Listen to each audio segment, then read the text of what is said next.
آخری سانس تک اس ظلم کے نظام کا مقابلہ کروں گا.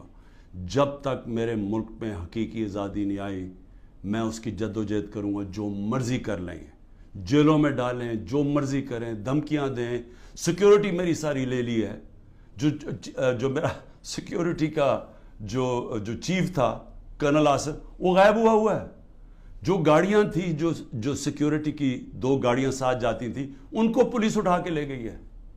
یہاں سارا جو ہمارے ساتھ جو احمد نیازی جو بھی لوگ تھے سب چھپے ہوئے ہیں کیونکہ ان کے اوپر ایف آئی آرز کر دی ہیں. اور پھر یہ سمجھتے ہیں کہ شاید اس کی وجہ سے میں ان کے پاس جاؤں اور کہوں کہ جی مجھے معاف کر دو کہ میں نے آزادی کی بات کی تھی, مجھے معاف کر دو. اور میں آپ قوم کو بھی کہنا چاہتا ہوں, کبھی نہ اس نظام کو قبول کرنا. جس دن آپ نے اس کے سامنے اپنا سر جھکا دیا